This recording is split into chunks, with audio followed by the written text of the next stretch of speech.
हर एक जिला में, हर एक गठबंधन में, हर एक पंचायत तक जो हम लोग ने घूमा है तो पूरे देश समाज गठबंधन बदलने के लिए तैयार है कि हमारे नेता तेजस्वी जी खुल करके अपने लोगों को बतावे। बड़े बड़े उद्योगपतियों से, लोगों से बात कीजिए, जो निवेश आप ला सकते हैं बिहार में आप लाने का काम कीजिए। ये अमेरिका तक गए और बिहार में पहली बार 50,000 करोड़ का निवेश का MOU हम लोगों ने साइन कराने का काम किया उस 17 महीने में। बताओ भाजपा के लोग क्या सोच लोग सोचता है कि वह समाज के कमजोरियों के आधार पर आप लोग इतना पदाधिकारी है जो तय करते हैं। हम नए सोच के हैं, नया बिहार बनाना है, बिहार को आगे ले जाना है और जब तक आप लोगों का साथ नहीं मिलेगा तब तक बिहार आगे नहीं बढ़ सकता, बिहार नहीं बन सकता। 700 बेईमान डॉक्टर जो 10 साल से नहीं आ रहे, एक साथ हम बर्खास्त। 200 दवा मुफ्त मिलता था, उसको हम 600 लेकर के गए।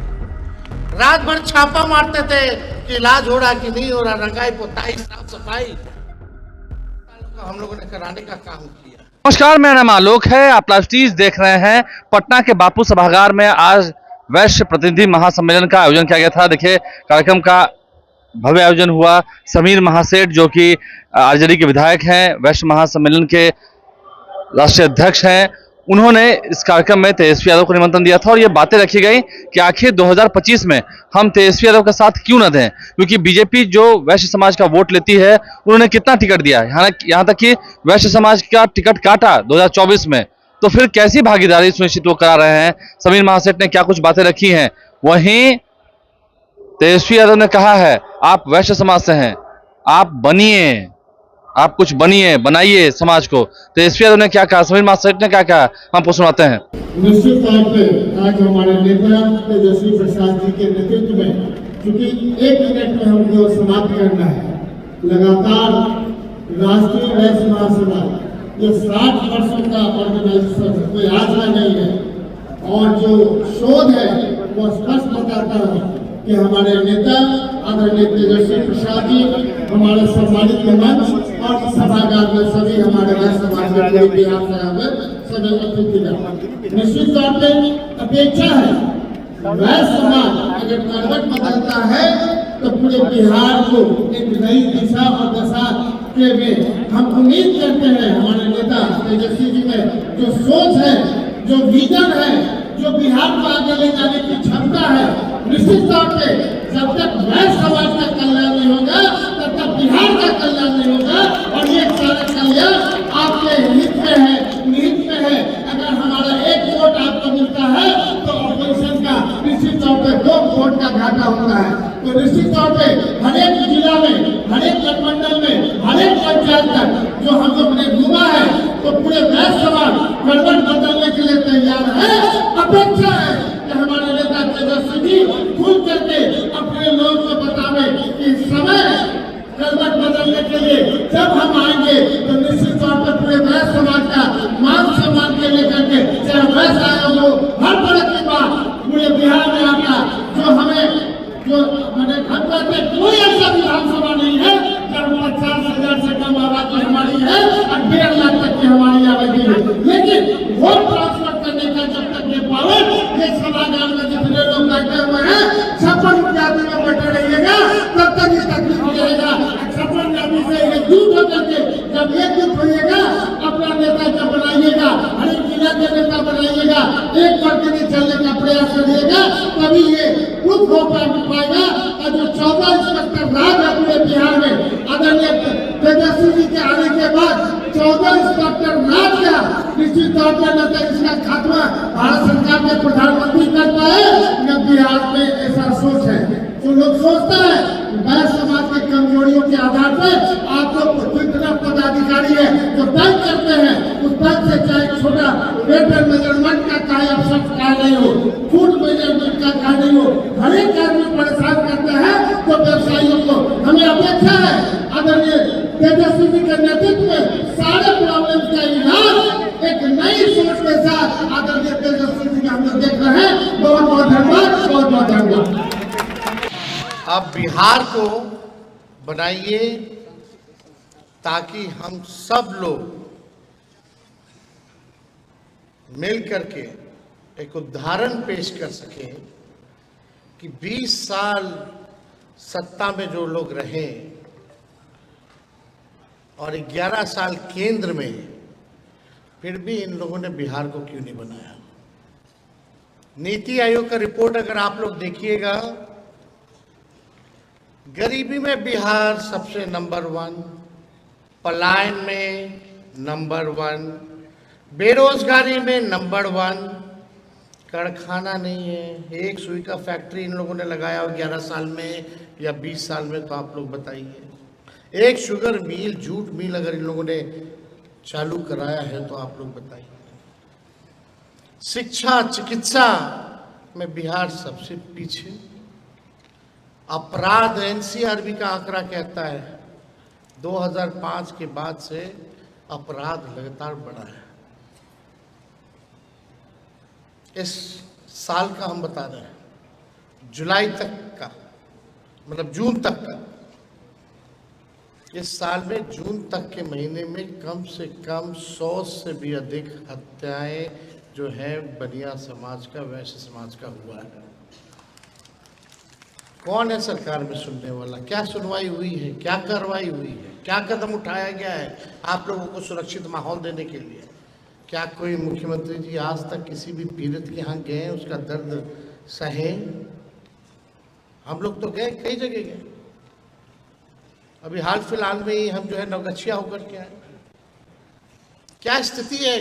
दुकान में है, लोग जाकर के गोली मार दे रहे हैं। लेकिन अफसोस है कि मीडिया इस बात को नहीं दिखाएगा, चर्चा नहीं करेगा। उसको कमी केवल कोई कुछ हो तो दिखाओ, आरजेडी में कुछ कमी हो तो दिखाओ। अरे 20 साल से हम लोग विपक्ष में हैं, अभी भी रोना आरजेडी का रो रहे हो? अपने 20 साल का हिसाब ये लोग क्यों नहीं दे रहे कि क्या किया है इन लोगों ने बिहार के लिए, आपके समाज के लिए? क्या विजन रखा है, क्या रोड मैप रखा है, क्या ब्लूप्रिंट रखा है कि बिहार में व्यापार को आगे हम लोग कैसे बढ़ाएंगे, कैसे बेहतर करेंगे? जो छोटे व्यवसायी हैं उनको और समृद्ध कैसे किया जाएगा? उनको सरकार क्या सहयोग करेगी जिससे वो और अपना व्यापार बढ़ा सकते हैं? इस पे कोई किसी ने अगर विचार रखा हो तो आप हमको बता दीजिए। 20 साल में या 11 साल में कभी कोई बात नहीं करेंगे। एक बात करेंगे कि जंगल राज आ जाएगा, जंगल आ जाएगा। हम भी तो 17 महीने अभी उप मुख्यमंत्री रहे, 15 से 17 तक 18 महीने उप मुख्यमंत्री रहे। हम लोग सरकार में आए, क्या लोग घर से नहीं निकलते थे? क्या लोग व्यापार नहीं करते थे? ये भय दिखाने वाला जमाना जो है अब भाजपा का चलने वाला नहीं है। इतना अपराध बढ़ा, बच्चियों के साथ बलात्कार हो रहा है, कील ठोक दिया जा रहा है पैर में, रेप करके फेंक दिया जा रहा है। कहां कुछ हो रहा है? अभी हमारे कॉन्स्टिट्यूएंसी के परसों ही हम नागपुर में पुल में एक्सीडेंट हो गया था, आप ही लोगों के समाज का।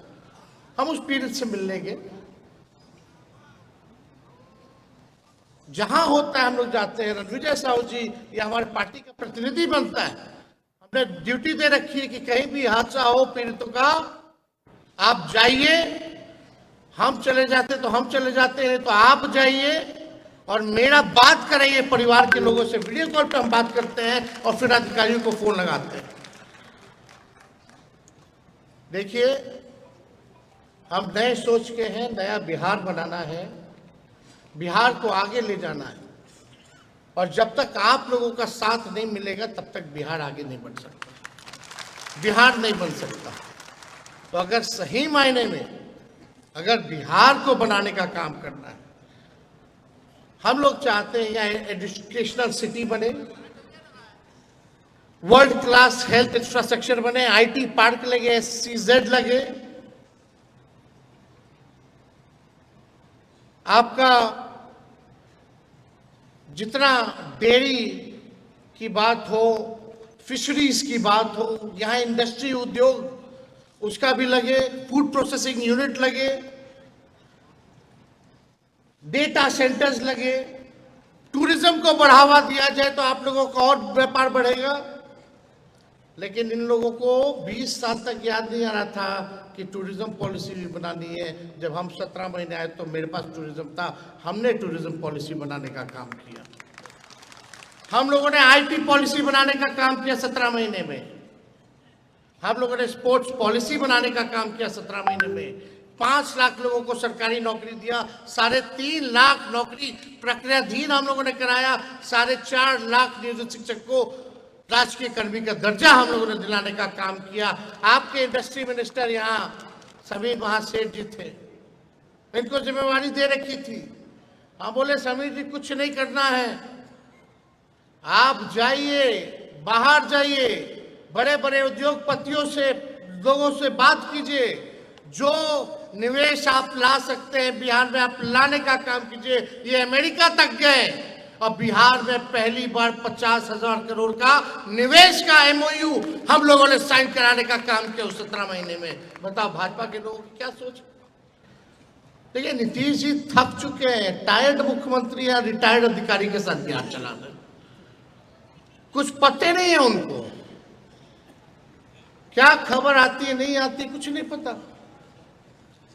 जो नीति आयोग के बैठक में मुख्यमंत्री नहीं जाता है बिहार का पक्ष रखने, लेकिन मोदी जी के रैली में वो जाते हैं, तो आप समझ जाइए उनका स्वार्थ कहाँ है। बिहार के लिए नहीं, अपने कुर्सी के लिए उनका स्वार्थ है। क्या काम किए बताओ। एक आदमी से वो जाकर के मिले निवेश लाने के लिए, कहां गए हैं नीतीश जी, क्या करने गए। अचेत अवस्था में है नीतीश कुमार जी। मेरे घर के बाहर गोलियां चली हैं 4-4 राउंड, अब तक नहीं पकड़ा गया है। मेरे घर के बगल में जज साहब है, पीछे मंत्री है, इधर डेवलपमेंट कमिश्नर है, गवर्नर हाउस है, सीएम हाउस है। मेरे दीवार पे 4-4 गोलियां चली हैं। हम नीतीश जी से पूछना चाहते हैं कि पहले ऐसे कभी होता था? कुछ होता था ऐसा पहले? आज भी जो भी इलाजें हो रही है अस्पताल वही चल रहा है जो 2005 के पहले वाला है। आज वही यूनिवर्सिटी में, वही कॉलेज में पढ़ाई हो रही है जो 2005 से पहले वाला बना हुआ है। बता दीजिए 2005 वाला मेडिकल कॉलेज का हाल देख लीजिए, एक डॉक्टर मिलता है क्या, एक प्रोफेसर मिलता है क्या पढ़ाने वाला? क्या स्थिति बनी हुई है। हम लोगों ने काम किया है। 700 बेईमान डॉक्टर जो 10 साल से नहीं आते, एक साथ हम बर्खास्त किए। 200 दवा मुफ्त मिलता था, उसको हम 600 लेकर के गए। रात भर छापा मारते थे कि इलाज हो रहा कि नहीं हो रहा, रंगाई पोताई साफ सफाई अस्पतालों का हम लोगों ने कराने का काम किया। कई काम हम लोगों ने किया, रेफरल पॉलिसी बनाने से लेकर के हर एक काम किया। लेकिन आप सब लोगों को हम बस यही संदेश देना चाहते हैं कि कोई धमकाएगा, डराएगा, ब्लैकमेल करता है, देखो आ जाएगा आ जाएगा। आज तेजस्वी इस मंच से आप लोगों को कहता है कि जब सरकार बनेगी तो आपकी रक्षा की जिम्मेवारी तेजस्वी करेगा। कोई भी अगर इस तरह का काम करेगा, सताने का भी काम करेगा, तो तेजस्वी उसको छोड़ने वाला नहीं है, चाहे सत्ता आए या जाए। हम अपना कर्तव्य करेंगे। हम बिहार में ऐसी सरकार देना चाहते हैं जहां पढ़ाई, दवाई, कमाई, सिंचाई और सुनवाई और कार्रवाई वाली सरकार होनी चाहिए। आज ना सुनवाई है ना कार्रवाई है। आज किसी को आप ब्लॉक चले जाइए, थाना चले जाइए, बिना घूस दिए हुए बता दीजिए कोई काम हो रहा है तो कोई काम हो रहा है। घूसखोरी बढ़ी है कि नहीं बढ़ी, ईमानदारी से कहिएगा, सच कहिएगा। अगर घूसखोरी बढ़ी तो हाथ उठा करके बताइए घूसखोरी बढ़ी है कि नहीं। हर एक काम में अफसरशाही बढ़ी है कि नहीं बढ़ी है। पहले घूसखोर लोग को थोड़ा लिहाज होता था, अब तो एकदम खुल करके मांगता है कि मेरा हक है। ये स्थिति बन गई है। ये झूठी बात नहीं है, सच्चाई है। चले जाइए, एफआईआर दर्ज नहीं होता है, गरीबे को लाठी मारा जाता है। तो तेजस्वी यादव, समीर महासेठ ने क्या कुछ कहा, हमने आपको उस पूरे वीडियो को दिखाया है। आप लाइव स्ट्रीम से बने रहे हैं, हमारे चैनल को सब्सक्राइब कर लें, साथ साथ फेसबुक पेज भी लाइक करें। धन्यवाद।